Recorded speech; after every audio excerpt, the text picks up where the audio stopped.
Hello मित्रांनो, हिंदुस्तान पोस्टमध्ये तुमचं सगळ्यांचं मनापासून स्वागत आहे. संस्कृत, आता हे म्हटल्यानंतर संस्कृत हा शब्द म्हटल्यानंतर आपल्याला त्याच्यामध्ये काय दिसतं तर फक्त सुभाषितं किंवा श्लोक इतक्यापुर ह्या एवढ्यापुरतंच आपण संस्कृतला मर्यादित ठेवलेलं आहे. पण संस्कृतची व्याप्ती किती मोठी आहे ह्याबद्दलच आज आपल्याशी गप्पा मारायला आपल्यासोबत आहेत ज्येष्ठ प्राध्यापक डॉक्टर सिद्धार्थ वाकणकर. खरं बघायला गेलं तर सरांना संस्कृत भाषेतील त्यांच्या ज्ञानासाठी आणि त्यांच्या अभ्यासासाठी असंख्य पुरस्कार मिळालेले आहेत. ते पुरस्कार मी हळूहळू सांगत जाईनच, पण सुरुवातीला संस्कृत भाषेबद्दल सर तुम्ही काय सांगाल? संस्कृत ही आपली मूळ भाषा आहे, म्हणजे हिंदी आणि मराठी या दोन्ही भाषांचा उगम स्थान कुठेतरी संस्कृतमध्ये आहे. ही भाषा इंग्रजांनी सुद्धा आत्मसात केली होती, ह्याबद्दल काय सांगाल? आपल्या भाषेबद्दल असं सांगता येईल की भाषा ही आपली संस्कृती निदर्शक आहे. आपली संस्कृती आपल्या भाषेतनं दिसते आणि त्यामुळे संस्कृत भाषा इतकी चांगली असल्यामुळे, इतकी समृद्ध असल्यामुळे परदेशी लोकांना सुद्धा असं वाटलं की आपण सुद्धा त्यात काहीतरी शिकायला पाहिजे. आणि फक्त ब्रिटिश आले तेव्हापासून आधीपासून दारा शिकवून सुद्धा संस्कृत अध्ययन केलं होतं. आपले उपनिषद त्यांनी फारशी उर्दू भाषांतरित केली होती. म्हणजे आपल्याकडे संस्कृत ज्ञानाचा प्रवाह जो होता त्यात संशोधन वाचन होत होतं. मध्यंतरीच्या काळात आपली शिक्षण पद्धती बदलली, दृष्टिकोन बदलला, आपली मूल्य बदलली, त्यामुळे संस्कृत मागे पडलं. आणि हळूहळू काय झालं, क्लासिकल संस्कृत आहे किंवा वैदिक संस्कृत आहे, व्याकरण धर्मशास्त्र एवढ्यात मर्यादित राहिली.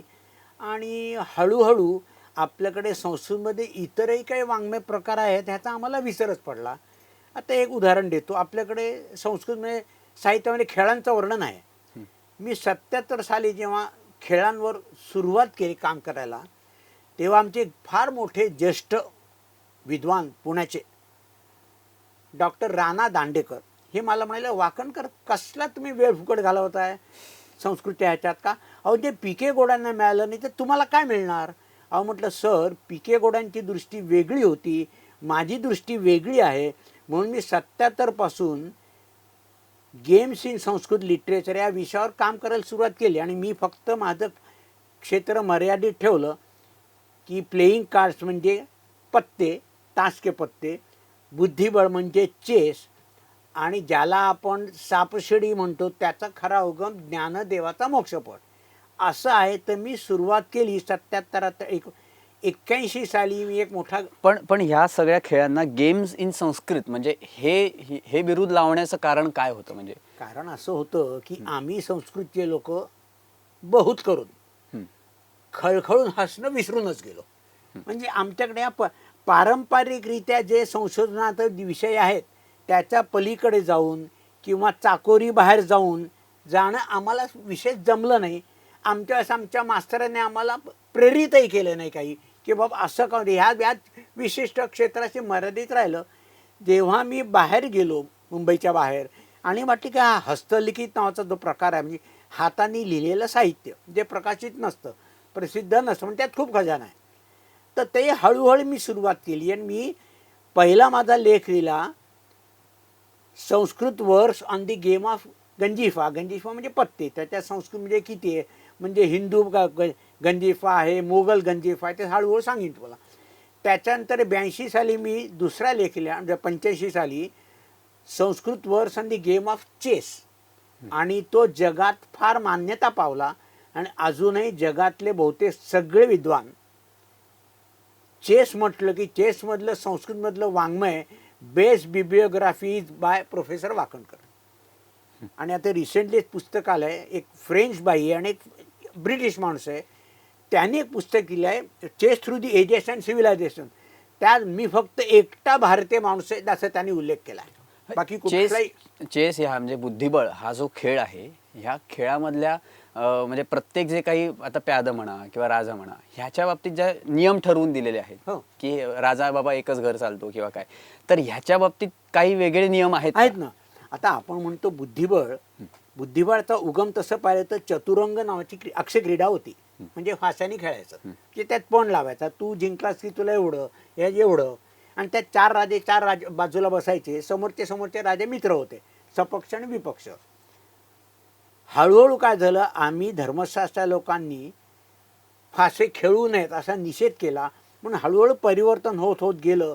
मुसलमानचे लोकाली हे आले, त्यामुळे जे संमिलन झालं त्यात 4 राजांचे 2 राजे झाले आणि जी प्यादी वगैरे होती 4 राजांची ती प्यादी 2 राज्यात वाटली गेली. आणि संस्कृतमध्ये असे काही ग्रंथ आहेत ज्यात त्याने असं विशेष सांगितलं आहे की महाराष्ट्रामध्ये बुद्धिबळाच्या खेळात एक असं वैशिष्ट्य होतं, बुद्धिबळाचा डाव सुरू करताना तुम्ही पहिल्यांदी राजाने सुरुवात करू शकत होता आणि राजाची चाल घोड्यासारखी होती, म्हणजे गमनम अश्ववत भवेत, म्हणजे राजा हा घोड्यासारखा 2.5 घरं चालणार. आता याला प्रमाण काय, तर एक व्यंकटराम हरिकृष्ण नावाचे गुजराती लेखक होते, त्यांनी एक ग्रंथ लिहिला. दुसरे तिरुवेंकटाचार्य नावाचे तेलुगू पंडित होते आपल्या बाजीरावांकडे, दुसऱ्या बाजीरावांकडे. आणि तिसरे दाजी ज्योतिर्विद म्हणजे जोशीराय, कोल्हापूरला जे प्रसिद्ध बिनखांबी गणपती मंदिर जोशी आहे त्यांचे वंशज हे राजे ज्योतिष आहे. त्यांच्यामध्ये तिन्ही ग्रंथामध्ये त्यांनी ह्याचा उल्लेख केलेला आहे. ह्या पलीकडे कुठलं, म्हणजे महाराष्ट्रात 3 वेगळी माणसं आली. एक गुजराती आला, महाराष्ट्र औरंगाबादला गेला. तिरुवेंकटाचार्य हे तिरुपतीचे होते, पुण्याला आले. आणि हे कोल्हापूरचे दाजी ज्योतिर्विद. परंपरेमध्ये 1819-20च्या सुमारास त्यावेळेस महाराष्ट्रामध्ये अशी एक परंपरा होती की बुद्धिबळ सुरू करताना राजा गमनम अश्वोद्भवेत. ही परंपरा आता चालू आहे की नाही मला कल्पना. मी बुद्धिबळाचा अभ्यासक आहे, मी खेळत बिळत विशेष नाही, खेळलं त्याची कथा वेगळी आहे. मग आता तुम्हाला जसं संस्कृत व्याकरणातील नैपुण्याबाबत श्रीधर रामकृष्ण भांडारकर पारितोषिक हे तुम्हाला देण्यात आलेलं आहे. तर व्याकरण, संस्कृतातलं व्याकरण म्हटलं ना की अनेकांच्या कपाळावर आठ्या येतात. तर त्या व्याकरणाची गंमत काय आहे किंवा त्याच्यात असं काय शास्त्र आहे? गंमत अशी आहे की आम्ही व्याकरण कठीण आहे हा बाऊ केला आणि आम्हीच भ्यायलो आणि मुलाला भिवून टाकलं. आम्हाला ज्या गुरुजींनी व्याकरण शिकवलं, मूवी महाशय रुयाकडेला इतकं सुरेख शिकवायचे की आम्हाला वाटायचं किती सोपं आहे. आणि आम्हाला तर व्याकरण येत असेल मग बाकीच्या लोकांना का येऊ नये. म्हणजे आम्ही व्याकरणाचा बाऊ म्हणजे सगळ्यांनी केला असं म्हणत नाही, त्याला काही अपवाद आहेत, पण सामान्यपण असं म्हणतं घोकम पट्टी एवढंच केलं की स्कोरिंग सब्जेक्ट. हेच ह्याचाच मुद्दा आहे. स्कोरिंग सब्जेक्ट हा आपला मर्यादित मुद्दा झाला. त्याच्यात आपले संस्कार येतात, त्याच्यात आपली संस्कृती येते, त्याच्यात आपला धर्म येतो, त्याच्यात आपलं सगळं वाङ्मय जे आहे ते सगळं आपल्या जीवनाशी संबंधित सगळं वाङ्मय त्याच्यात आहे. आणि ते कसं, आता एक उदाहरण देतो. आपण गावाला जाताना, आणि मी माझ्या वेळची गोष्ट सांगतोय, नवं माहीत नाही, आई हातावर दही द्यायची. दही का द्यायची, त्याच्या मागे शास्त्र असं होतं की आपण तेलकट तिखट खातो, ते घशाशी येऊ नये म्हणून जेवणानंतर आपण दही भात खातो. आता दही भात खा सांगितलं ऐकणार नाही, मग काय तुला सासरा श्रीमंत मिळेल ही लालूच दाखवली. असं जर असतं तर दक्षिणेत सगळेच श्रीमंत झाले असते, कारण ते भातच खातात ना. पण त्याच्या मागचं तत्व आपण विसरलो. वडिलांनी सांगितलं आम्ही तसं करतो.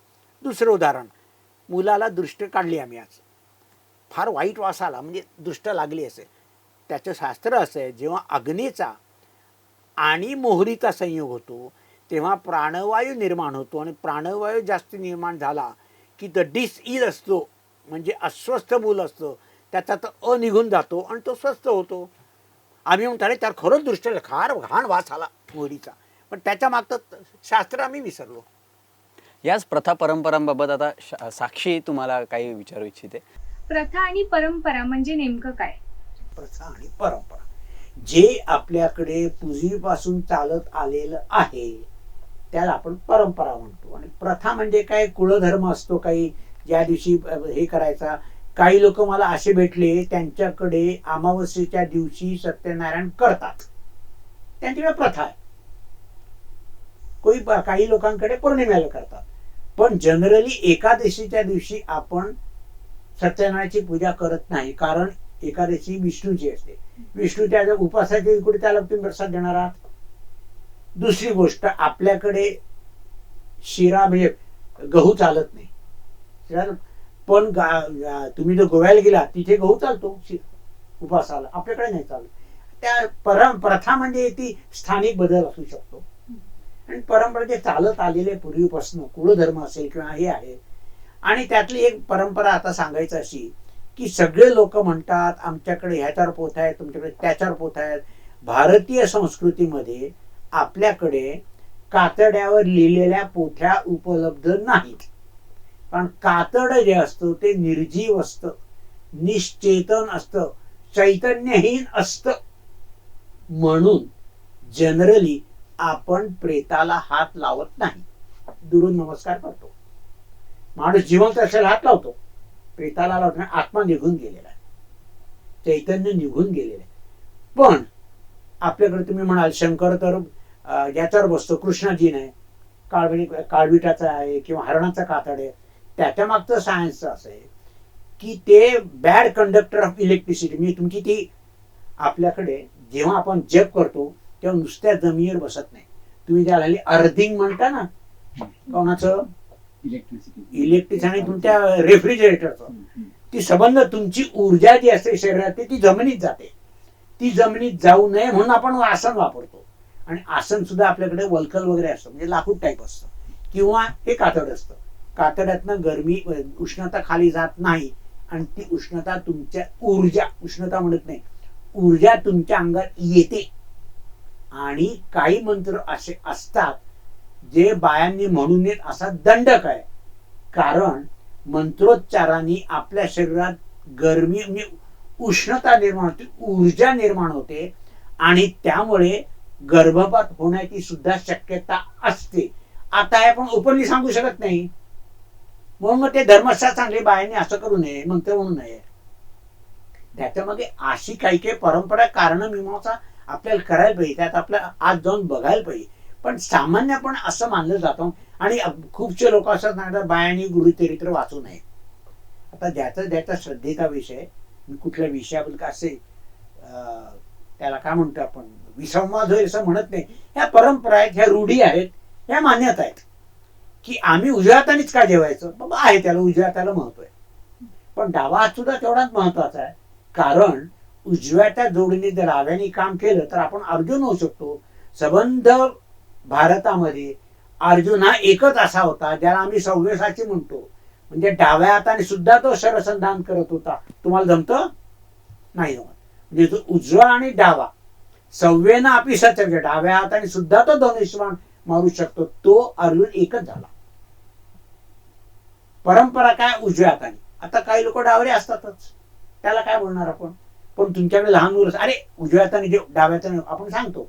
आता सायन्सचे लोक काय म्हणतात इथेच कनेक्शन असतं, त्याला हे सोडू नका. काही मुलं डावरी असतात आणि मग गंमत म्हणून सांगतो, क्रिकेट खेळत असाल तुम्ही तर राईट हँड बॅट्समन पेक्षा लेफ्ट हँड बॅट्समन जास्ती ग्रेसफुल असतो. अजित वाडेकर बघा कसा खेळायचा. आणि राईट हँड बॅट्समन वाईट असं म्हणून त्याची ग्रेस वेगळी, लेफ्ट हँड माणूस त्याची. आणि लोक म्हणतात लेफ्ट हँड म्हणजे ते इथलं त्याचा मेंदू चांगला तयार होतो, तो मिस्टिक होऊ शकतो, मॅथमॅटिक्स चांगला असू, ज्योतिष चांगला असू, त्याची जी गूढशास्त्र आहेत त्याच्यात त्यांची गती असू शकते असं संशोधन चाललंय. पण आपल्याकडे तेवढं नव्हतं तेव्हा, त्यामुळे डाव्या हाताचा उपयोग कमी केला आपण. आणि आपण कुंकू लावा इथेच का लावायचं, इथे काय नाही लावत. इथे ते तुमचं आज्ञा आहे, ते तुम्हाला ऍक्टिव्हेट करायचं आहे. आणि त्यांनी तुम्ही अंगठ्याने केलं जोर लावता, त्यांनी ते ऍक्टिव्हेट. इथे कुंकू लावून काय करणार आहे. प्रथा, नवी प्रथा. आम्ही मॉडर्न, आम्ही इथे लावणार इथे लावू. पण त्याच्या मागे सायन्स. इथे तुम्ही कुंकूला दोर भरतो ना, आपण औक्षण करताना कुंकू का वापरतो, असं करतो, तेवढा घर्षण होतं तुमचं, ऍक्टिव्हेट होते, ते निर्माण होते ना ऊर्जा. आणि मग तुम्ही ओवाळता, ती सुद्धा ऊर्जा आहे. तुम्ही आशीर्वाद देताना असा देत नाही, असा देत. तुमची जी शक्ती ती त्या मुलाच्या डोक्यावर जायला पाहिजे. आशीर्वाद हा अर्थ आहे, गूढ अर्थ आहे. हाय बाय, आमच्याकडे हाय बाय नाही, आमच्याकडे आशीर्वाद नमस्कार नाही. आशीर्वाद आम्ही विसरलो. तर मुलं सुद्धा बापाला हाय करतात, अरे करतात, आमच्या संस्कारात नाही बसत. आणि मुलगा बाप हल्ली मुलाला सिगरेट लावून देतो, आमच्या संस्कारात बसत नाही. आणि हे मॉडर्न त्या नावाने आपण काय करतोय, आपण आपली संस्कृती काय सगळं विसरून गेलोय. आम्हाला लोकांनी मोठं म्हटलं पाहिजे. फॉल्स नोशन्स ऑफ ग्रेटनेस असं मी म्हणतो. मोठेपणाच्या खोट्या कल्पना आहे. मी मानतो, तुम्ही करा. आणि आपल्याकडे दुसरं आपण ग्रहणात बाहेर जात नाही. तुम्हाला अगदी जिवंत उदाहरण सांगतो. आम्ही 76 साली काश्मीरला गेलो होतो. तिकडे एक बाई लहान मुलाला घेऊन आली होती. दादर शिवाजी पार्कचीच होती. सासू तिला म्हणाली, ग्रहणात तू बाहेर जाऊ नको, तू गर्भिणी आहेस.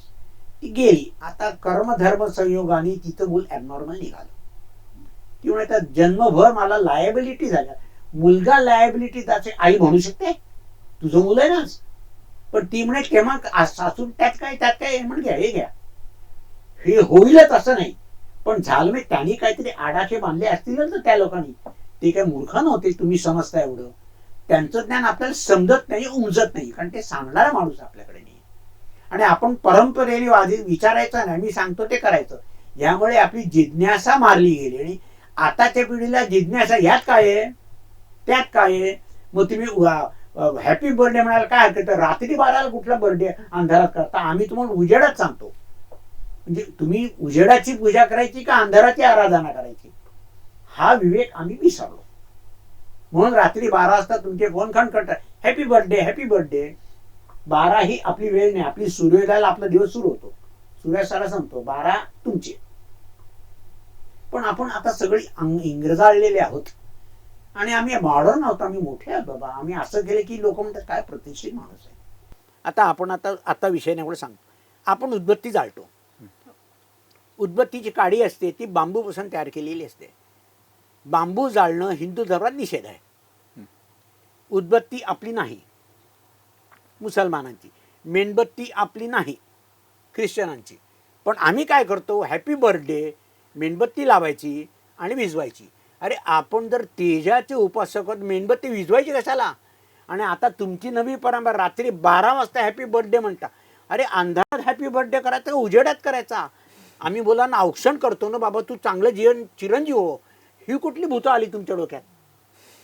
लावायचा आणि भिजवायचा आपल्याकडे निषिद्ध आहे. आणि आपली ऋग्वेदाची सुरुवातच अग्निसूक्तानी आहे. आपण अग्नीला का मानतो, अग्नीच्या ज्वाळा वरती जातात, कधी खाली जात नाही. तुम्ही उदबत्तीनं उलटी करा, ज्वाळा वरती जातात. तुम्हाला वरती जायचं आहे आणि तुम्ही विझवून टाकताय, ते पाप आहे आपल्याकडे. नाही, पण उदबत्तीबद्दल तुम्ही आता म्हणालात की ही आपलं हिंदू धर्मात नाही. आणि ती जी काडी असते ना, बांबू असतो, बांबूत एक विषारी वायू निर्माण होतो, त्यांनी आपल्या लंग्स म्हणजे फुफ्फुसावर परिणाम होतो. म्हणून आता जाताना तर गोष्ट सांग, माणूस मेल्यानंतर तिरडीवर बांधून घेऊन जातात. आपण तिरडी जाळतो का नाही जाळत, ही परंपरा कोणाला माहिती. याच्या मागे शास्त्र काय.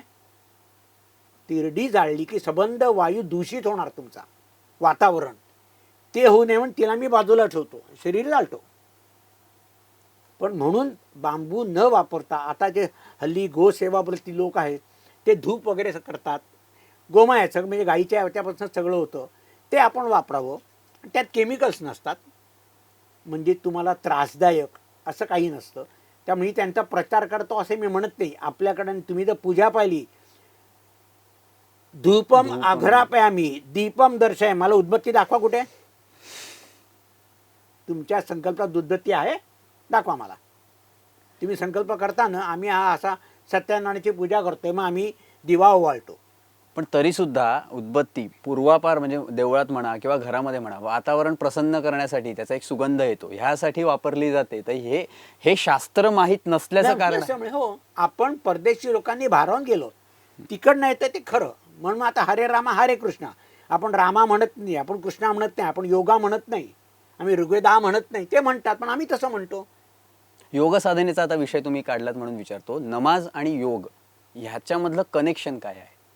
परस्पर संबंधच आहेत ते. आम्ही राजकारणाकरता हिंदू मुस्लिम करतोय. बडोद्याला एक अशरफ निजामी नावाचे गृहस्थ होऊन गेले. 40 वर्षापूर्वी त्यांनी एक पुस्तक लिहिले आहे, नमाज द योग ऑफ इस्लाम. आता या मुसलमानांनी योग शब्द का वापरावा, तुम्हाला का खटकला. त्यांनी पुस्तकात लिहिले 40 वर्ष मी योग करतोय, 40 वर्ष मी नमाज पढतोय. आणि त्यांनी लिहिलं आहे की आम्ही नमाज पढताना ज्या प्रक्रिया करतो, जी पोझिशन असते किंवा जी क्रिया करतो ती हिंदू धर्मातल्या वज्रासनासारखी आहे. बघा तुम्ही वज्रासन आणि वज्रासन कसा करतो आपण, डायजेशन करता, पचनक्रिया चांगली राहावी म्हणून. म्हणून आपल्याकडे जेवल्यानंतर वज्रासन करायचा प्रघात होता आहे असं मी म्हणत नाही. आणि आपल्याकडे सगळं त्यात शास्त्र आहे. पण आता बहुतेक ठिकाणी योग, ऑफिस योग, चेअर योग करून तुम्ही वाट लावली, म्हणजे थोडक्यात- फक्त फिजिकल ऍक्टिव्हिटी ठेवली. थोडक्यात ही शास्त्र आता पचत नाहीये, म्हणजे जी मागची शास्त्र. त्यामुळे त्याच्या मागे माइंड, हार्ट, ब्रेन सगळं एकत्र. योग म्हणजे काय? जोडणं. योगात आता संस्कृतमध्ये एका शब्दाचे अनेक अर्थ होतात. योग म्हणजे जोडणं, योग म्हणजे तोडणं. जॉईन आणि डिसजॉईन. आता डिसजॉईन कसं करतो आपण? पतंजलीच होतं आहे, योगा चित्त वृत्ती निरोध. चित्ताच्या वृत्तींचा निरोध. निरोध म्हणजे काय? अरेस्ट करणं, पकडणं. आता कुठे पकडणार तुम्ही? कारण तुमची वृत्ती नेहमी बाहेर भटकत असते.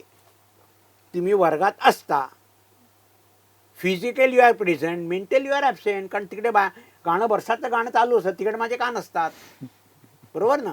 म्हणजे ह्या सगळ्या तुमच्या वृत्ती त्या खेचून आणायच्या आहेत. म्हणजे तिकडनं डिसजॉईन आणि इथे जॉईन असा योग आहे. ही योगाची मी डेफिनेशन दिल्यानंतर एस व्यास युनिव्हर्सिटी बंगलोरला त्याचे डॉक्टर नागेंद्र, ते म्हणजे व्याख्यान त्यांनी बोलवलं होतं. 2012ची गोष्ट आहे. त्यामुळे professor, I like this interpretation, now you will lunch with me. ते त्यांच्या घरी जेवायला घेऊन गेले. त्यामुळे आम्हाला माहितीच नव्हतं त्या सगळ्या वृत्ती आम्ही खेचून एकत्र आणायच्या. आणि योगाचं बघा, जेव्हा तुमचा कुठल्या तरी गोष्टीची वियोग होतो तेव्हाच तुमच्या दुसऱ्या गोष्टीची संयोग होतो. तुम्ही स्कूटर चालवत असाल, स्कूटरवरनं खाली पडलात म्हणजे तुमचा आणि स्कूटरचा वियोग झाला आणि तुमच्या शरीराचा आणि जमिनीचा योग झाला. झालं? यू जॉईन विथ जमीन. पण तिकडे गेलं, झाडावरनं फळ पडतं म्हणजे फळाचा झाडापासून वियोग होतो. तो वियोग झाला म्हणून इथे योग झाला. संयोग म्हणा, काही म्हणा, योग. म्हणजे असे जर आपण जर ज्याला प्रायमरी मिनिंग म्हणतात, प्राथमिक अर्थ जर शब्दांचा आपण व्याकरण लक्षात घ्यायला लागलो, कितीतरी गोष्टी आपल्याला कळतील. आपल्याकडे असं म्हटलं जातं की जेवताना नमस्कार करू नये, झोपलेल्याला नमस्कार करू नये, किंवा फक्त मकर संक्रांतीच्याच दिवशी आपण काळी साडी नेसतो. तर मग यामागील शास्त्र काय नेमकं कारण काय? शास्त्र असं आहे की काळ्या रंगाला आपल्याकडे विशेष महत्त्व दिले नाही. आपण निषिद्धच मानला होता पूर्वी. कारण अनेक असू, त्यातलं एक कारण असं आहे, काळा रंग गरमी शोषून घेतो, त्यामुळे तो आपण जरा बाजूला ठेवतो. आणि आता झोपलेल्याला नमस्कार करू नये, काय जेवताना नमस्कार करूया. आपल्याकडे पद्धत अशी आहे की जेव्हा आपण श्राद्ध करतो तेव्हा जे ब्राह्मण जेवतात, पितृरूपाने ब्राह्मण आलेले असतात, त्याने पितरांना नमस्कार करण्याकरता आपण त्या जेवणाऱ्या ब्राह्मणाला नमस्कार करतो. म्हणून इतर वेळेस आपण जेवताना नमस्कार करत नाही, ही त्याच्या मागची भावना. तसंच झोपलेल्या माणसाला आपण कुठल्याही धर्माचा माणूस प्रेत जर जात असेल, आपण 2 मिनटं थांबतो, प्रेताजवळ 2 पावलं पुढे जातो आणि त्याला नमस्कार करतो. हा नमस्कार त्या प्रेतात त्याला असलेला आत्मा असतो, त्याला आपण नमस्कार करतो. आत्मा समजतो, गेलेला असतो तो आत्मा. म्हणून झोपलेल्या माणसाला शव असतं म्हणून त्याला आपण नमस्कार करत नाही झोपलेल्या माणसाला. हे त्याच्या मागे सायन्स आहे. म्हणजे आपण असं स्पष्टीकरण देऊ शकतो. आता एक छोटासा एक खोडच आहे म्हणून एक प्रश्न विचारतो. जसं मगाशी तुम्ही सांगितलं उजवे आणि डावे, म्हणजे हे हातांबद्दल तुम्ही सांगितलं, पण विचारसरणीच्या बाबतीतही दोघांनी मिळून मिसळून काम करणं गरजेचं आहे आत्ताच्या काळात. आत्ताच्या काळात पहिल्यापासून आपल्याकडे संस्कृतमध्ये संस्कृतीच आहे. मी मगाशी म्हणलं संस्कृत, ऋग्वेदाचं पहिलं सूक्त अग्निसूक्त आहे आणि शेवटचं सूक्त आहे समानी व आकुतीही समाना हृदयानी वहा समानामस्तु वो वनहा यथा वहा सुसाहसती. म्हणजे तू आणि मी एका दिलाने विचार करायचा आहे, एकच करायचं आहे, एका विचाराने करायचं. पहिलं आपली परंपराच आहे ती. आणि म्हणून आपण म्हणतो सहनाववतु सहनौ भुनक्तु सहवीर्यम करवावही. आपण म्हणतो मग तेजस्विनावधी. अरे तेजस्विनावधी संधी काय? तेजस्वी रस्व 9 अध्ययन म्हणजे तेजस्वी. 9 म्हणजे आमच्या लोकांचा, अस्माकम तसं 9 अवयव 9.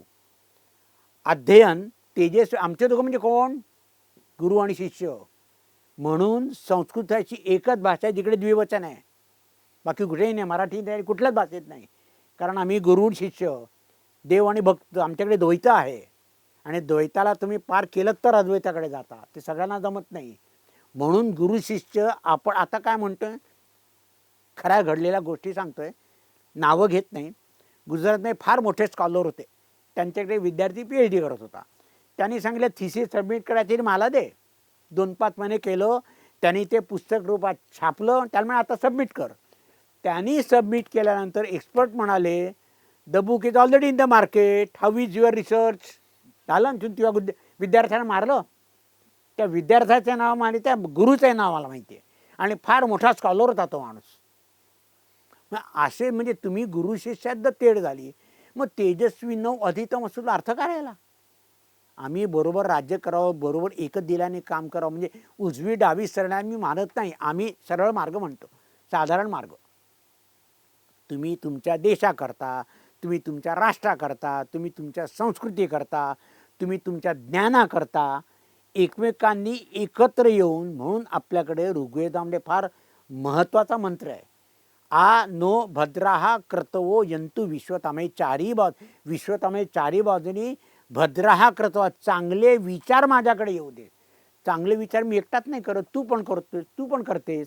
म्हणजे आमच्याकडे सगळेच एकत्र आले तर सहन अभवतु सहनो भुनक्तु, सहवीर्यम करवावे. आपण दोघंही पराक्रम करू.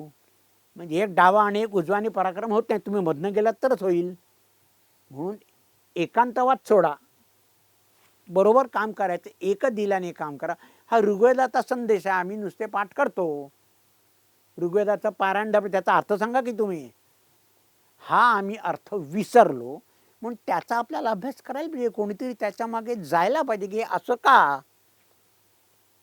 आणि मंत्राला आपण म्हणतो, मंत्राच्या स्पंदनं जी येतात त्यांनी कितीतरी रोग बरे होतात. रशियामध्ये गायत्री मंत्र म्हणून त्यांनी ते एअरटाईट केली होती काचेने. ते 2 मिनिटं गायत्री मंत्राचं त्यांनी हे सोडल्यानंतर काच फुटली, म्हणजे आत्मा आला कुठे बाहेर. एवढी ताकद आहे ना, जेवढी शक्ती आहे ना मंत्रात, उच्चारणामध्ये. म्हणून आपल्याकडे शुद्ध उच्चारणाला महत्त्व आहे. सकलम शकलम नाही, चुकलं म्हणून छडी ठोकून करत होते. हे असंच पाहिजे. आणि म्हणून आपले वेळ इतकी शतकं यांनी काय गुरु शिष्य परंपरेने टिकले अजूनही आहेत. कारण त्याच्या मागची तपश्चर्या आहे. ती आम्हाला तपश्चर्या नको आहे. आम्हाला पाठांतर झालं, आज पाठांतर उद्या सांगा परीक्षा संपली, गेलं पाटेरी कामी. या ज्या आपल्या कल्पना आहेत त्या सुद्धा आपल्याला थोड्या बदलायला पाहिजे. त्या हळूहळू ते बदलतील, होईल, वेळ येईल तेव्हा तेही बदलेल. इंग्रजांनी भारतावर राज्य केलं तेव्हा इंग्रज इथे होते, तर इंग्रजांनी सुद्धा संस्कृतमधनं काही आकलन केलेलं आहे, संस्कृत भाषेचा अभ्यास केला होता. हो. कशा पद्धतीचं होतं? इंग्रजांचा मूळ उद्देश असा होता की आपण यांची भाषा शिकायची, त्यांची संस्कृती जाणून घ्यायची. आणि मग काही विद्वान असे होते, त्यांना असं म्हणत वाटतं की हे राज्यकर्ते आपण आहोत, हे आपल्यावर गुलाम आहेत. मग हे गुलाम असले त्यांची संस्कृती कशी नष्ट होईल, आपली कशी त्यांच्या डोक्यावर लादू शकू. असे काही विद्वान होते. काही विद्वानांनी संस्कृतीत कार्य सुद्धा केलं चांगलं, नाही असं नाही. पण काहीतरी खोडसर विद्वान अजून असतात. खोडसर विद्वान काय कुठेही असू शकतो. ज्यांनी चांगलं कार्य केलं त्यांची काही उदाहरणं? लॅन्सलॉट विल्किन्सन नावाचा ब्रिटिश पॉलिटिकल एजंट होते. ते सिहोर नावाचं एक गाव आहे भोपाळजवळ. ती त्यांनी पब्लिक स्कूल 1839 मध्ये स्थापली. आणि त्या स्कूलमध्ये, सिहोर पब्लिक स्कूल, हिंदू, मुस्लिम, ख्रिश्चन, पारसी सगळे लोक होते. तर त्यांनी हे सगळं करून 3 पॉलिटिकल, हिंडरले, मेजर हिंडरले, कनिंगहॅम आणि हा विल्किन्सन. तर विल्किन्सननी पुढे जाऊन कलकत्त्याहून संस्कृत ज्योतिषाचे ग्रंथ एडिट केले, प्रकाशित केले. म्हणजे त्या चांगलं कार्य केलं. पण त्याच सुमारास जॉन मुईर नावाचा एक माणूस होता, MUIR, ज्याच्या नावाने अलाहाबादला मुईराबाद नावाचा एरिया आहे, मुईराबाद. आणि जॉन मुईर नावाचं कॉलेजही आहे. आता जॉन मुईर कोण होता? बहुतेक सगळ्या संस्कृत पंडितांना, ज्यांनी संस्कृत इंग्लिश ग्रंथ वाचले, त्यांना माहिती आहे जॉन मुईरनी ओरिजिनल संस्कृत टेक्स्ट असे वॉल्यूम लिहिले, म्हणजे संस्कृत ग्रंथांचं इंग्लिश भाषांतर केलं. पण त्याचं पूर्व आयुष्य फारच कमी लोकांना माहिती आहे. हा नाठाळ माणूस होता.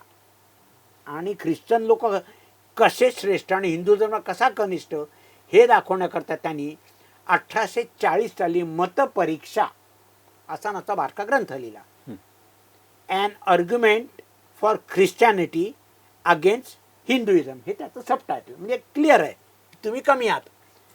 आणि त्याची अशी अपेक्षा होती की संस्कृतमध्ये लिहिले म्हणजे संस्कृत पंडित काहीतरी विरोध करतील. पण आमच्या दुर्दैवाने, आमच्या उदासीनतेमुळे फक्त 3 संस्कृत विद्वानांनी त्याला उत्तर दिलं. त्यातला एक सुभाजी बापू होता, त्यांनी उत्तर दिलं. हरचंद तर्कपंचाननाचा बंगाली गरीब ब्राह्मण होता, त्यांनी 141 श्लोकात, आणि त्याने दिलं तू जर प्रकाशित करायला पैसे देत असतील तर मी आणखी लिहितो. आणि तिसरं, आपल्या दुर्दैवाने नारायण शास्त्री गोरे नावाचा 19 वर्षाचा बनारसला शिकणारा बटू होता, ब्राह्मण माणूस होता. त्यांनी शास्त्र तत्व विनिर्णय नावाचं पुस्तक लिहून त्याचे सगळे मुद्दे खडून काढले, म्हणजे पार जोडवला त्याला. त्याला वाटलं ह्याला आता हाताशी पकडायचं, म्हणून त्यांनी त्याला गोडी गुलाबीने करून त्याला ख्रिश्चन बनवला, राणीकडे नेलं, सगळ्या साडी बडदास्त ठेवली परदेशात. आणि त्याला ख्रिश्चन झाल्यावर नेहेमिया गोरे हे असं त्याचा नारायणचं नेहेमिया गोरेचं एच लावलं, गोरे केलं. आणि त्याच्यानंतर त्या नारायण शास्त्री गोऱ्यांनी आपल्या दुर्दैवाने हिंदू धर्मातल्या ज्या काही वाईट गोष्टी होत्या किंवा जाती प्रथा वगैरे त्यांच्यावर पुस्तकं लिहिली आणि त्याची हिंदी भाषांतर करून ह्या लोकांनी उत्तर भारतात फुकट वाटली. कारण तुमचाच माणूस तुमच्याविरुद्ध कसं बोलतोय आपल्या माथी मारण्याकरता. त्याची बायको ख्रिश्चन झाली नाही, त्याचे भाऊ झाले नाही, पण तो झाला. आणि जॉन मुईरनी एवढं मोठं कार्य ख्रिश्चन धर्म वाढवण्याकरता केलं, म्हणून त्याच्या नावाने जॉन मुईर कॉलेज अलाहाबादला आहे, ज्याला आम्ही प्रयागराज म्हणतो. पण मग हे कुठेतरी हे कॉलेजचं जे नाव आहे ते कुठेतरी बंद केलं पाहिजे, म्हणजे बदललं पाहिजे असं तुम्हाला आम्ही असं म्हणत नाही. त्यांनी केलंय, तुम्ही त्याला विरोध करा, तुम्ही अकॅडमिकली भांडा, मारामारी करू नका. बुद्धी दिली ना, बुद्धी. आता हे मी मतपरीक्षा आहे, ह्याची एक पोथी एसआयटी सोसायटी, किती संस्कृतच्या लोकांना माहिती आहे. तुम्ही इंटर रिलिजियस इंटरफेथ कॉन्फरन्स घेता. आता मला जे पुस्तक त्यांनी पाठवलं तो नाव आहे त्याचं रिचार्ड फॉक्स यंग, हा पादरी आहे, अमेरिकन पादरी, जपानवर त्यांनी पुस्तक दिलं. आणि जे मतपरीक्षाचे 1840, 1844, 1861 तिसरी एडिशन जेव्हा त्याची, तो पूर्णतः हिंदू बनला होता जॉन मुईर, आणि आमचे ख्रिश्चन झाले होते. आणि त्याच्यानंतर त्यांनी ते ओरिजिनल संस्कृत टेक्स्टची पुस्तकं लिहिले, संस्कृतचे वर्णन करणारे. हे आमच्या किती संस्कृतच्या लोकांना माहिती सांगा.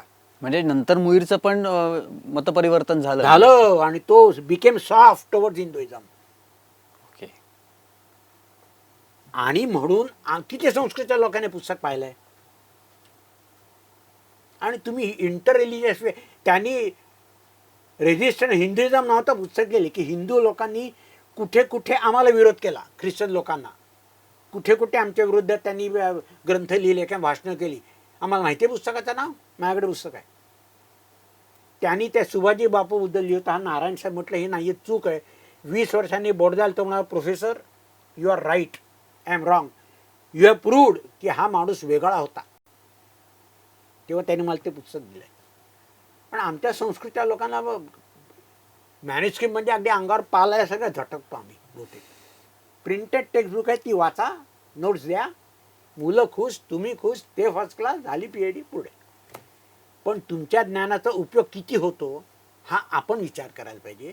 म्हणून मी मॅनेजमेंट स्टडीकडे वळलो की जे प्रकाशित ते उजेडात आणा ना. कालिदासावर किती शतकं बोलणार तुम्ही. आणि अजूनही आमच्याकडे भाषाच्या एकांकिकेवर व्याख्यानं दिली जातात आणि टाळ्या मारल्या जातात. ही आपल्या संस्कृतच्या लोकांची शोकांतिका असं मी मानतो. तुम्ही म्हणत असाल काही म्हणा, मी माझं वैयक्तिक मत, तुम्ही माझा साक्षात्कार ज्याला म्हणतात, इंटरव्ह्यू घेता, मी मला माझं मत सांगितलं. मला विवाद करायचा नाही.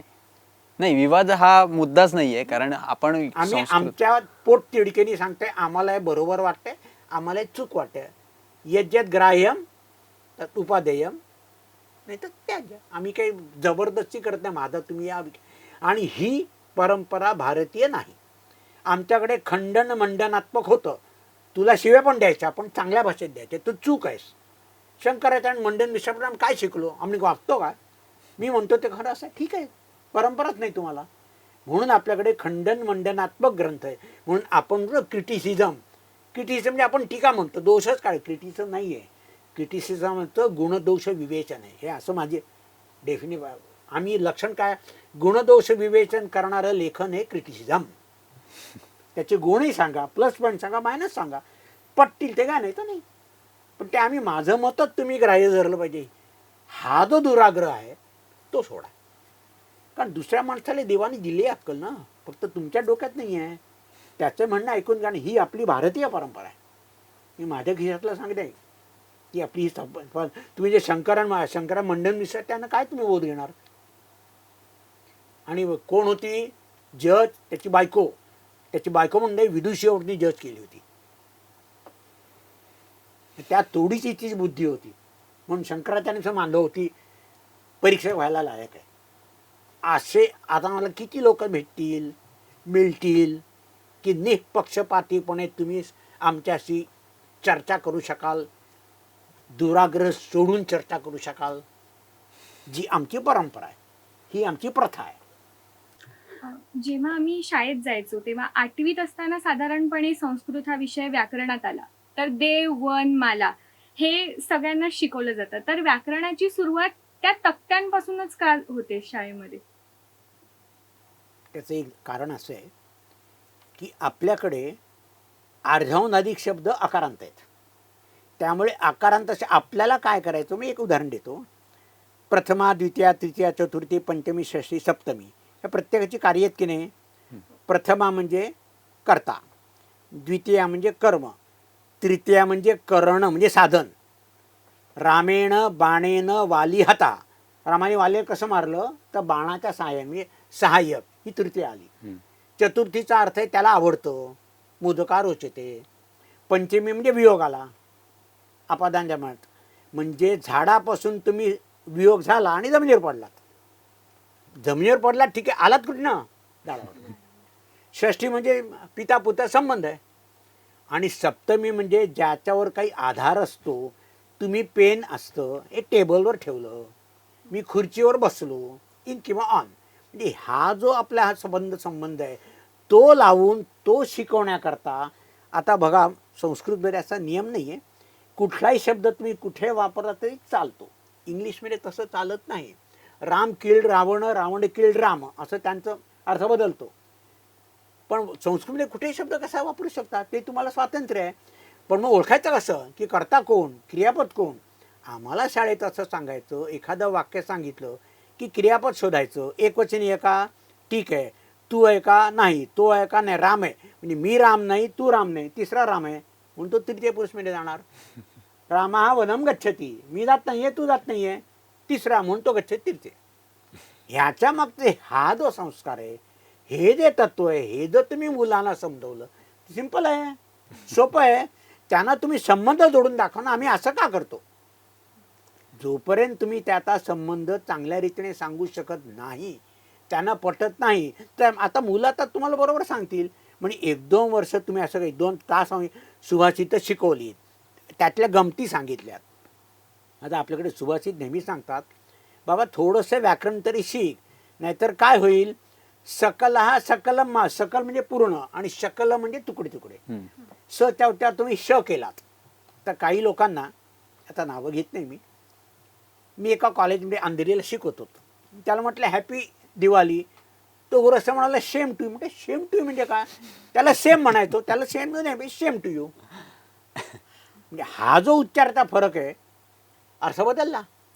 संस्कृतमध्ये कर्तरी, कर्मणी, प्रयोग हे जे काही असतात, म्हणजे मी शाळेत असताना सुद्धा मला ते फार अवघड जायचे. तर त्याचं अगदी सोपं करून कसं सांगता येईल? कर्तरी म्हणजे कर्त्याला महत्व आहे, कर्मणी तिसरा भावे प्रयोग आहे. तो आपोआप कडी लागली, तू कडी लावली आणि कडी लागल्यानंतर कडी लागली आपोआप. हे काय जो करतात तोच करता होतो कर्म, तो जाऊ द्या. तुम्हाला एक सोपं उदाहरण देतो. आपल्याकडे उच्चारणशास्त्र आहे, संस्कृत इतकं उच्चारणशास्त्र कुठेही नाही, इंग्लिशमध्ये नाही. मी तुला गंमत सांगतो. 68 साली मी डॉन बॉक्सो शाळेत शिकवायला लागलो. एवढा 20 वर्षाचा मुलगा. ते ख्रिश्चन लोक टिंगल करायचे, संस्कृतातून काय करायचं. आणि आमच्याकडे शनिवारी एक मीटिंग असायची टीचरची. तर ते फादर वगैरे होते. पण अहो म्हटलं आमच्याकडे phonetically we are perfect and your language is imperfect. म्हणजे इमिडिएट वगैरे तुम्ही करता. म्हटलं आणखी अगदी मस्त तुम्हाला उदाहरण देतो की तुम्ही आयुष्यात विसरणार नाही. काय म्हटलं उदाहरण दिलं मी, मोस्ट विमेन डू नॉट लव. बरोबर आहे. प्रत्येक शब्दामध्ये ओ आहे, प्रत्येकाचा उच्चार वेगळा का. मोस्टमध्ये ओ. वुमन तुम्ही एक वचन वापरतो वू आहे, बहुवचन वाटतं उई आहे. गुजराती बंगाली बोलतात राऊंडेड लिप्स, म्हणजे घोष, लता मंगेशकर म्हणतात तसं. हां. डू मध्ये उ, नॉट मध्ये आ, ल मध्ये अ. हे म्हटलं संस्कृत चालत नाही. अ म्हणजे अ, आ म्हणजे आ. म्हणजे this is phonetically perfect language आणि युअर्स इज इम्परफेक्ट. हे म्हटलं की लोकांना राग येतो, तुम्ही आमच्या उरावर बसलात. उरावर काय बसलं, ही तुमची भाषाच नाही. तर माना ना. आणि त्याच्याकरता जॉर्ज बर्नार्ड शॉनी तेव्हा प्राईस ठेवलं होतं, जो इंग्रजी भाषा सुधारू शकेल त्याला एवढे एवढे डॉलर आम्ही देऊ. आता कोणाला त्याला भेटलंच नाहीये. म्हणजे आता कुठेतरी इंग्रजी जास्त आपल्याकडे वापरली जाते. जसं आता मुलांना म्हणूनच लहानपणापासूनच इंग्रजी शाळांमध्ये घालण्याचा एक काय म्हणतात त्याला, एक प्रघात प्रघात आहे. सुरू झाले, प्रघात सुरू झाली आहे आपल्याकडे. तर कुठेतरी तीच भाषाच इम्परफेक्ट आहे असं म्हणायचं तुम्हाला? भाषा इम्परफेक्ट म्हणण्यापेक्षा भाषेचं उच्चारशास्त्र इम्परफेक्ट आहे. हं. कुठली भाषा वाईट नसते, हं. सगळ्या चांगल्या असतात. हं. म्हणून त्यामुळे राष्ट्रभाषा ही भाषा ती आम्ही नेहमी सांगतो. मराठी ही राज्यभाषा म्हणजे प्रदेश भाषा, ही देशभाषा. इंग्रजी ही विदेश भाषा. पण संस्कृत मात्र उपदेश भाषा आहे आणि उपदेश कोणाला आवडत नाही. म्हणून संस्कृत उद्देशच करतो. ही धारणा झाली. त्यामुळे आम्हाला उपदेश ऐकायची मुळीच सवय नाही. आम्ही वरनं डायरेक्ट ब्रह्मदेवाने आम्हाला टपकून आलोय, आम्हाला सगळं येतं. उपदेश करू नका. आणि दुर्दैवाने एखाद्या संस्कृत, मी माझ्या वेळची गोष्ट आहे, संस्कृतच्या पंडिताकडे माईक आला की अर्धा पाऊण तास तो ठोकतोच. कधी पुन्हा मिळणार आहे मला माईक, ह्या अवस्थेमुळे कंटाळा निर्माण होतो. आणि तुम्ही मुलांना शिकवताना मुलांना जी भाषा समजेल त्या भाषेतली उदाहरणं द्यावी. मी गेली 54 वर्ष शिकवतो. मी शिकवताना संस्कृतमधली सुभाषितं सांगतो, जुन्या हिंदी सिनेमातली गाणी सांगतो, त्याला जोडलेला असेल शेर असेल तो शेर सांगतो. म्हणजे ज्या दृष्टीने तुमचं ज्ञान वाढेल, रंजक होईल, त्या दृष्टीने शिकवलं तर मुलं आपोआपच येतील ना. कशाला उड्या मारतील. म्हणजे इंग्रजीच्या प्रसारामुळे कुठेतरी संस्कृत आणि संस्कृती मागे पडते असं वाटतं का तुम्हाला? प्रश्नच नाही. कारण आपण इंग्रजाळलेले आहोत, आपण अँग्लिसाइज झालो आणि ते आर बिकमिंग संस्कृत. नाही तर त्यांना एवढा संपत्ती पैसा आहे अमेरिकेत. मला शांती आहे तुम्हाला? मग हरे राम हरे कृष्ण इथे कशाला येतात? आपल्याकडे मनशांती आहे. मनशांती तुम्ही देवावर विश्वास ठेवा, श्रद्धा ठेवा, काय आपल्याला देवाची पूजा म्हणजे मानसिक समाधान मिळतं, त्याला तोल नाही, मोल नाही. ते तुम्हाला नाही म्हणून तुम्ही इकडे हरे राम हरे राम हरे कृष्ण येता. म्हणजे तुम्हाला मानसिक शांतीच्या शोधामध्ये तुम्हाला भारत यायला लागलं आणि भारताचे जो डॉलरचा दुर्बघा आम्ही तिकडे जातोय. अलीकडच्या काळात संस्कृत फक्त स्कोरिंग सब्जेक्ट म्हणून पाहिला जातो, तर त्यावर सर तुम्हाला काय? गोष्ट खरी आहे, स्कोरिंग सब्जेक्ट आहे, पण संस्कृतमध्ये इतरही इतकं जाणण्यासारखं आहे. ज्ञानभाषा म्हणतात त्याला. आणि आता तर इंडियन नॉलेज सिस्टम IKS तुमची नवी जी न्यू एज्युकेशन पॉलिसी आहे त्यात आपल्या भारताच्या ज्ञान परंपरेवरच जोर आहे. कारण इतकी परंपरा आपल्याकडे आहे, पण आम्ही त्याच्याकडे पाहिजे तसं लक्ष देऊ शकलो नाही किंवा आमची ट्रॅडिशन, आमची परंपरा लोकांपुढे नीट मांडू शकलो नाही. आपण कमी पडलो किंवा आम्हाला ती इच्छा नव्हती म्हणून परदेशी लोक तुमच्यावर वाटेल ते आरोप करतात आणि मी सहन करतो. कारण आम्हाला काय, आम्ही गुलामी वृत्ती आहे. मी नेहमी सांगतो, तनसे आजाद हुए मनसे गई ना गुलामी. हिंदी सिनेमाची काही काही गाणी महत्वाची आहेत. हे सांगतो मी वर्गात की मानसिकरित्या अजून आम्ही त्याच ह्याच्यात आहोत. इंग्लिश मध्ये अरे मग काय म्हणते, अरे इंग्लिश आपली भाषाच नाही तर काय झालं. तुम्ही मराठी शुद्ध कुठे बोलता, इंग्लिश शुद्ध बोलायला काय नियम आहे. आणि इंग्लिश आता माझ्याबरोबर काही ख्रिश्चन लोक येस मॅन नो मॅन, त्यांना व्याकरणाचा काही देणं गणच नाही. म्हणजे कन्व्हर्सेशन तुम्ही करतात, व्याकरण बघता का तुम्ही? नाही. भाषा बोलायची असते, मग व्याकरण तुम्ही शिकणार. पण तुम्ही जा मुलगा तर ती भाषा ऐकतो ती आपोआप शिकतो की नाही. आज तुम्ही मराठी मुलाला मद्रास मध्ये तो मद्रासी भाषा शिकेल. याच बाबत मला जसं आता साक्षीने म्हटलं की स्कोरिंग सब्जेक्ट म्हणूनच फक्त संस्कृतकडे बघितलं जातं, पण शिक्षण व्यवस्थेत असे काय बदल करायला हवे ज्याच्यामुळे ही जी काही बघण्याची हा जो दृष्टिकोन आहे हा बदलेल? मला असं वाटतं शिक्षण व्यवस्थेत संस्कृत संबंधी इतर जी काय क्षेत्र आहेत, आता आम्ही इंटरला असताना तिकडे पॅसेज होता काय इन्स्क्रिप्शनल संस्कृत. म्हणजे इन्स्क्रिप्शन म्हणजे काय, शिलालेख वगैरे. आता शिलालेख संस्कृतमध्ये आहे, पण आम्हाला कळलं पाहिजे शिलालेखात सुद्धा संस्कृतचा अभ्यास करण्याचा विषय आहे, तो फक्त आर्किओलॉजी लोकांचा नाही. मग आपण आयुर्वेद घ्यावा, योग घ्यावा, किंवा ज्याला आपण टेक्निकल सायन्स म्हणतो, तांत्रिक विषय, हे तंत्र आहे, मॅजिक स्क्वेअर आहे गणितातलं, किंवा वृक्ष आयुर्वेद आहे, टेम्पल आर्किटेक्चर आहे, याच्यात ग्रंथ खूप आहेत. मग ते सुद्धा आपण शिकू शकतो ना. ते संस्कृतच्या लोकांना तुम्ही 4-4, 5-5 लोक त्याचे द्या की बाबा एक चॅप्टर ह्याचा शिकवा. म्हणजे आपल्याकडे मृग पक्षी शास्त्र नावाचा ग्रंथ आहे, त्याच्या म्हणजे जवळजवळ 500-600 वर्षाचा आहे, जुना आहे, जैन मुनी लिहिलेला आहे, कारण ते अहिंसावादी आहे. मग त्यात त्यांनी जे मृग म्हणजे जनावर आणि पक्षी त्यांनी जी वैशिष्ट्य वर्णन केली, गुणलक्षण आहे, ती आताच्या जोडीला जोड लावून बघा ना तुम्ही, की आम्ही जो परदेशी लोक सांगतायत त्यांच्यात आणि आमच्यात काही साम्य आहे का, काही विरोध आहे का, आमची काही परंपरा वेगळी आहे का, ह्याचा अभ्यास आपण करून सांगायचं बाई का आमच्याकडे पण आहे.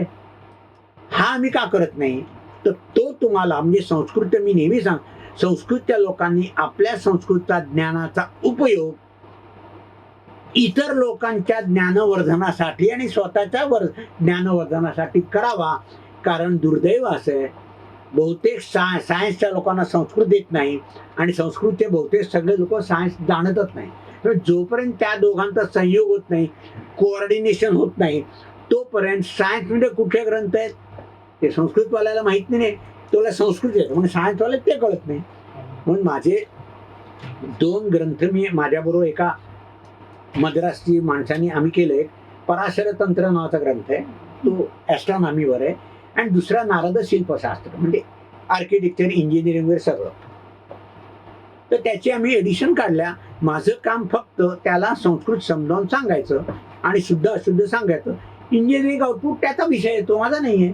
म्हटलं माझं एवढं काम मी एवढं करतो, तुझं काम तू कर. खूप खूप धन्यवाद सर. संस्कृत हा विषय म्हणजे कधीच संस्कृतचा वर्ग हा इतका चांगला आणि इतका गमतीशीर असा गप्पांच्या माध्यमातून असा कधीच झाला नव्हता, तो आज तुम्ही करून दिला. त्यासाठी खरंच खूप खूप हिंदुस्थान पोस्टतर्फे तुमचे धन्यवाद. मित्रांनो, आत्ता आपण बघितलं की जसं सरांनी आपल्याला सांगितलं की संस्कृत हा फक्त स्कोरिंग सब्जेक्ट नाही आहे. संस्कृतची व्याप्ती म्हणजे आपण फक्त त्याच्याकडे गुण मिळवणं, परीक्षेमध्ये आपल्याला जास्तीत जास्त टक्के मिळावेत म्हणून त्याचे गुण मिळवणं ह्या हेतूने त्याच्याकडे बघतोय. पण संस्कृतच्या ह्या अथांग सागरात खूप काही आहे जे आपण वेचू शकतो आणि त्याच्यामध्ये मुक्तपणे आपण संचार विहार करू शकतो. अशा पद्धतीचं संस्कृतमध्ये बऱ्याचशा गोष्टी आहेत, त्या शिकणंसुद्धा फार महत्त्वाचं आहे. तरच आपली ही संस्कृत भाषा ही टिकेल, त्याचं संवर्धन होईल आणि त्याचा जास्तीत जास्त प्रचार होईल. साक्षी आणि शार्दूल आपटे, हिंदुस्थान पोस्ट.